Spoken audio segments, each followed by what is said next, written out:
Listo, entonces recordando eso, vamos a hacer brevemente un recordatorio de lo que hemos visto hasta ahora. Entonces, para aquellos que llegaron tarde, estamos viendo tipos de mezclas. Entonces, lo primero es que una mezcla es una combinación de dos o más sustancias que son puras, tiene características que reúnen o que son resultado de esa mezcla como tal, depende de su composición y esta es variable, es decir, yo puedo adicionar tanta composición de A como composición de B yo quiera, siempre y cuando la mezcla se mantenga estable y tiene dos fases, heterogénea y homogénea, ¿listo? Entonces, la homogénea es aquella que mantiene una sola fase, ¿listo? No es posible distinguir sus componentes a simple vista ni a través de ningún procedimiento óptico. Y estas mezclas se llaman disoluciones, ¿listo? El soluto es el que se disuelve, en este caso el azúcar, y el solvente es el que lo recibe, ¿listo? En este sentido, sus componentes son miscibles. Miscible hace referencia a que los dos componentes tienen afinidades y pueden coexistir muy fácilmente y en buena proporción en el sistema que yo quiero. El siguiente tipo de mezclas es la mezcla heterogénea. La mezcla heterogénea como tal se pueden distinguir sus componentes a simple vista, es decir, yo la veo y tengo los componentes en el sistema y los puedo ver así como ahí vemos el agua y el aceite cada uno por un lado. Eso implica que estas mezclas son inmiscibles, es decir, que no se mezclan, no se quieren, tienen altos grados de disgusto entre ellas o poca afinidad y por eso se mantiene cada una en su lugar. La más densa se va a mantener abajo, la menos densa se va a mantener arriba, ¿listo? Por ejemplo, cuando yo mezclo agua con un sólido, eso es una mezcla, por lo menos un pedazo de varilla y agua, esa es una mezcla heterogénea, yo la mezclo y el más pesado que será el metal obviamente va a ir a la parte de abajo, el más denso siempre va a ir abajo. Pero lo que estamos viendo aquí en la fase heterogénea. En los coloides ya estábamos hablando de que los coloides son dispersiones homogéneas, yo las veo como una sola, pero cuando lo veo muy de cerca me doy cuenta de que son dos moléculas, perdón, de que son dos moléculas que no se llevan bien, por ejemplo, el agua y la gelatina, como veíamos. Entonces, esa gelatina forma aquí el compuesto y forma coloides. Y el coloide lo que tiene es que dispersa la luz. ¿Listo? Y la luz, debido a que la dispersa, pues, a esto que vimos acá en la pizarra. ¿Listo? Que la molécula, cuando la luz incide sobre las moléculas, se dispersa porque se encuentra con microgrumillas, que realmente son microgrumillos, llamémoslo así, realmente llaman micelas. Se encuentran contra estas micelas o esos ordenamientos de la molécula que no es compatible, que no quiere estar ahí, se agrupan y ellas son las que dispersan la luz. Ahorita sí, continuamos con eso ya después de que le hice un resumen a todos los que llegaron tarde. De aquí vamos a tener, los coloides se caracterizan por estar formados por lo general de partículas microscópicas difíciles de ver a simple vista. Eso es lo que se conoce como las famosas micelas, ¿listo? Sin embargo, en ocasiones también pueden estar conformadas por partículas macroscópicas fáciles de observar, ¿listo? Tanto micelas, eso llaman de todas formas micelas. Ustedes han observado que cuando ustedes miran una gelatina como esta que vemos aquí, por ejemplo, podemos ver ciertos punticos en el medio. A simple vista podemos verlos aquí y aquí uno puede decir, esa gelatina está como, tiene como atrapado algo allá adentro. Pues eso también forma parte de la mezcla. Eso es un gas, es aire, que también forma parte de esa mezcla o algunas veces pueden ser partículas de agua. Entonces, eso puede pasar incluso cuando yo les contaba de la disolución que tenemos agua y barro. Cuando pasa eso, usted en algún punto puede ver el barro flotando, ver las partículas flotando, ¿listo? Y los coloides son el resultado de una mezcla que se lleva a cabo entre dos fases, la fase dispersiva y la fase que se dispersa, ¿listo? Entonces antes hablábamos de soluto y solvente, ahora hablamos de la fase dispersa y la fase dispersante, la fase la que ayuda a que el otro se disperse, porque no, realmente no la solubiliza, simplemente lo que hace es como ayudar a que quede ahí dispersado en el medio. Un champú también es un coloide. Los champús y los productos que usamos para el cabello, muchos de ellos son coloides. Algunos de ustedes no han visto esos juguitos Hit o esos productos que dicen agítese antes de usar y que usted antes de usar ve que por un lado abajo está una parte y arriba está líquido. Y cuando lo agita ya queda todo homogéneo. Eso es un coloide. ¿Y cuál es la idea? Generar que esos coloides sean más estables en el tiempo. Eso fue lo que hizo, por ejemplo, Hill al mejorar su fórmula y evitar que se precipitaran los componentes. Los componentes se precipitaban y quedaban en la parte de abajo, pero usted tenía que coger un jugo Hill y agitarlo y golpearlo así hasta que se disolviera. Ahora usted ya agarra un jugo Hill y perfectamente está en la misma fase todo el tiempo, ¿listo? Entonces, antes los jugos eran coloides, que no querían estar en solución, pero les tocaba, ahora ya son soluciones homogéneas porque usted ve una sola solución. ¿Listo? Entonces, ahora veremos otra característica de los coloides. Mírenlo, ahí está, lo que yo les dije. Un coloide muy cotidiano, más adelante, es la gelatina. Esta posee una fase dispersa. ¿Listo? Es el contenido que viene en el sobre, ese contenido que tenemos de colorantes y principalmente colágeno es la fase dispersa. Lo que yo voy a dispersar, el colágeno es una proteína de origen natural parcialmente insoluble en agua, o sea, ella comúnmente no se va a querer solubilizar en el agua. Y ahorita sí tenemos la fase dispersante, el agua. No va a querer, pero yo lo obligo, entonces cojo colágeno y cojo agua. Las mezclo y eso ayuda a mantener el equilibrio. Y otra cosa que ayuda mucho es que le puedo adicionar algunos aditivos, como por ejemplo azúcar, ya vamos a ver por qué. En términos microscópicos, el contenido del sobre no está hecho de un solo colorante, también tiene aditivos conservantes igual que azúcar.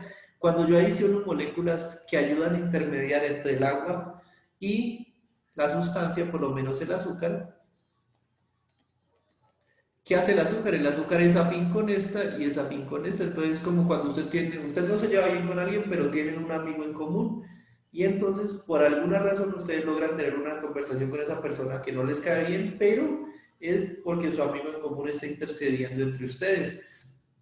Entonces, ¿qué hace el azúcar? El azúcar atrae al colágeno, atrae al agua y estabiliza el coloide, lo estabiliza. ¿Listo? Todo por la interacción que él logra tener con ambos componentes de la mezcla. ¿Listo? Algunas veces los coloides necesitan esos aditivos o una molécula que los estabilice para poder existir durante largo tiempo. Esa es la razón de que usted pueda ver una gelatina refrigerada durante mucho tiempo. ¿Listo? Están preguntando también por acá por el interno. Y la gelatina de pata. La gelatina de pata también es colágeno y le adicionan agua. Lo que se hace ahí al estar masajeándolo es obligar a que eso se forme la interacción entre ellos. ¿Listo?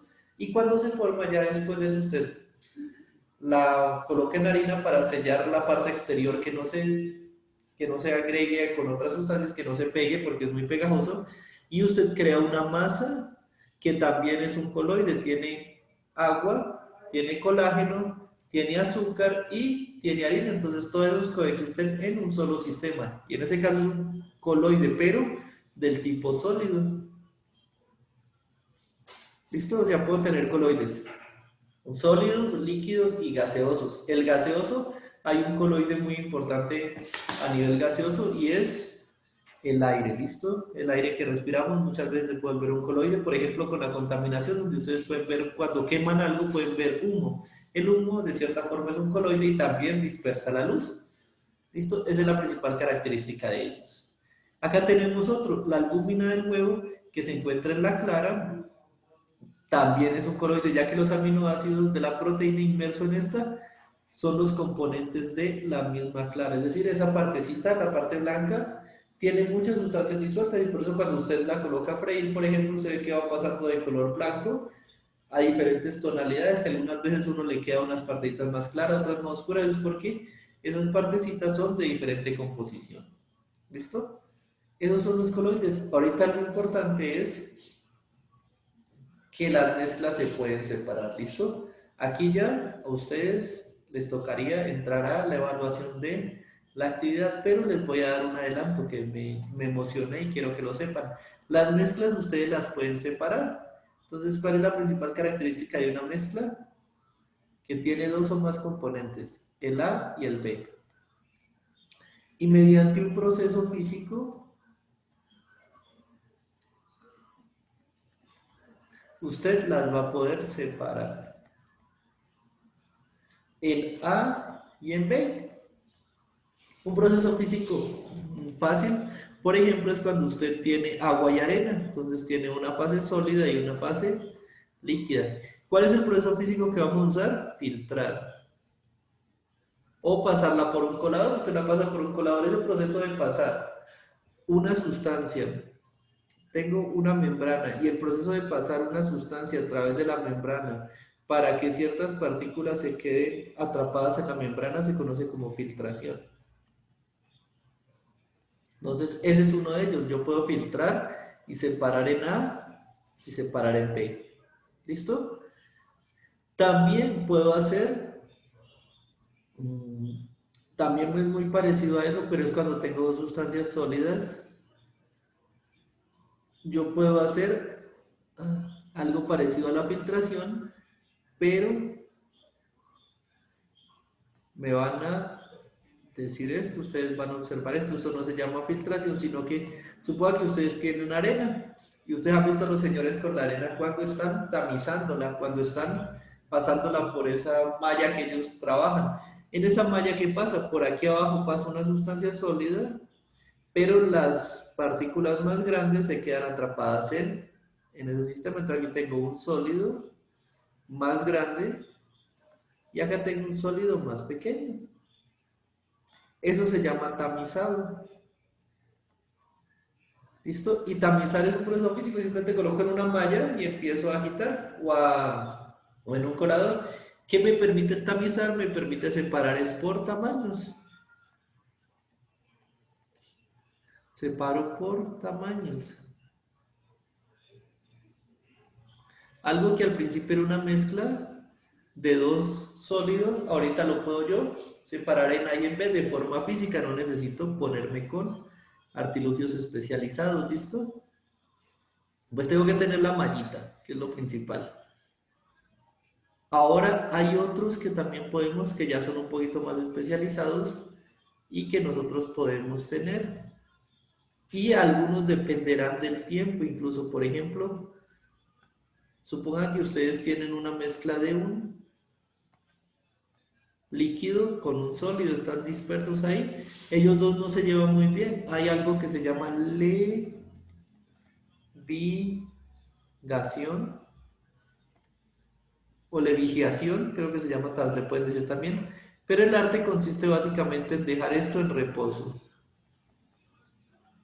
¿Listo? Y con el tiempo, diferentes tipos de sólido se van acumulando y van quedando separados por capas. Acá queda la capa más pesada, aquí la capa más intermedia, por así decirlo, y las partículas más livianas quedan acá, liviano, medio y pesado. Eso depende de la gravedad o de cómo leviten ellas en la solución, por eso se llama así. También tenemos en ese caso la que es más rápida y directa, que consiste en tener un sólido disuelto en un líquido, yo lo dejo en reposo y el sólido obviamente lo voy a tener al fondo, ¿listo? El sólido. Esto se llama decantar, ¿listo?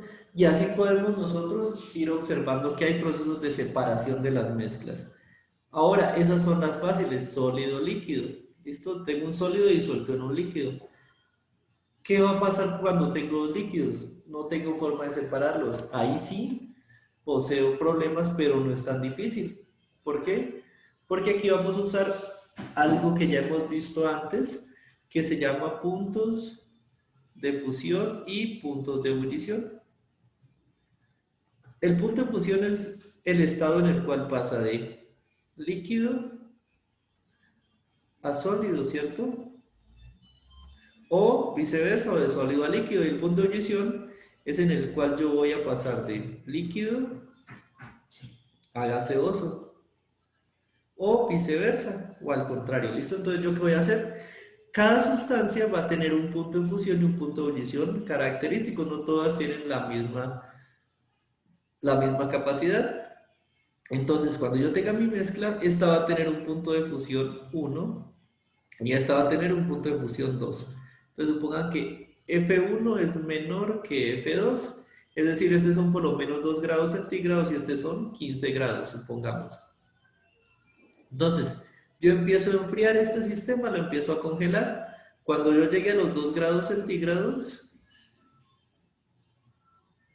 perdón, empezamos desde una temperatura ambiente, ¿no? Empecemos desde 25 grados. Cuando yo llegue a los 15 grados centígrados, ¿qué va a pasar? F2 ya llegó a su punto de cristalización, llegó a su punto de precipitación, entonces la sustancia B va a empezar a congelarse. B se empieza a congelar, se empieza a fundir, empieza a pasar a estado sólido. Y cuando queda en estado sólido, entonces yo por lo menos digo, ya tengo B que se me congelaba a 15 grados, entonces paro a 10 grados centígrados. A 10 grados centígrados A sigue estando en solución porque no ha alcanzado su punto de fusión y B ya lo tengo separado y en ese punto yo ¿qué hago? Pues uso otra mezcla, ya pasé de líquido, de una solución líquido, líquido, ya tengo una solución líquido, sólido. Entonces, ¿qué voy a hacer? Pues cojo un tamizaje o cojo un filtro y lo adiciono, B me va a quedar en el filtro y A va a seguir en estado líquido a esa temperatura, ¿listo? Esto se conoce como cristalización. ¿Y por qué cristalización? Porque eso que se forma aquí son los cristales de agua. ¿Listo? Entonces, esos cristales por eso se llama cristalización. Así, por ejemplo, así es como se purifican muchas veces muchos medicamentos que nosotros tenemos. Muchos medicamentos se purifican por cristalización. ¿Listo? Para no dañar el medicamento. Además de eso, también podemos tener otra forma. La primera era por ir hacia abajo, ¿cierto? O sea, ya pasamos por el punto de fusión. Bien, ahora vamos a irnos hacia arriba, hacia el punto de ebullición. Es decir, vamos a pasar, una de las dos la vamos a pasar de líquido a gas. Entonces, vamos a ver, tenemos A y B. A tiene un punto de ebullición 1 y B tiene un punto de ebullición 2. ¿Listo? Supongamos que el punto de ebullición de A es igual a 70 grados centígrados. Y el punto de ebullición de B, perdón, hice ese garabato muy feo. Punto de ebullición de B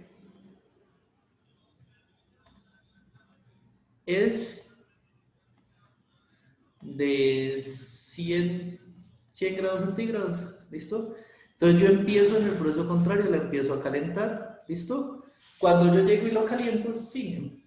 Cuando yo empiezo 50, 60, cuando llego a los 70 grados centígrados, ¿qué va a pasar? A empieza a evaporarse. Cuando llego a los 70 grados centígrados.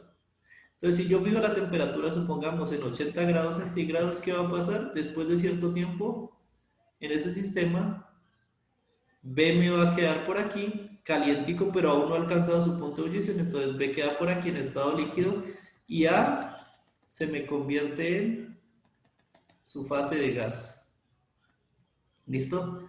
Pero aquí requieren otro sistema. ¿Yo qué requiero hacer? Requiero yo recolectar ese gas para poderlo separar. ¿Listo? Entonces de esa forma yo juego como tal a separar mezclas. Y este proceso como se llama, como depende de un gas, se llama proceso por evaporación. O su nombre más conocido es por destilación.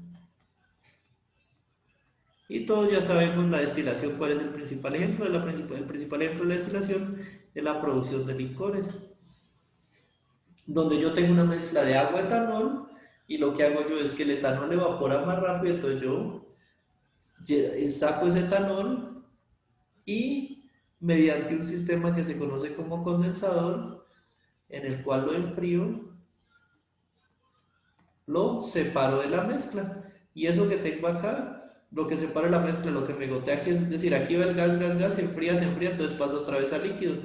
Eso que obtengo acá es lo que se conoce como el destilado.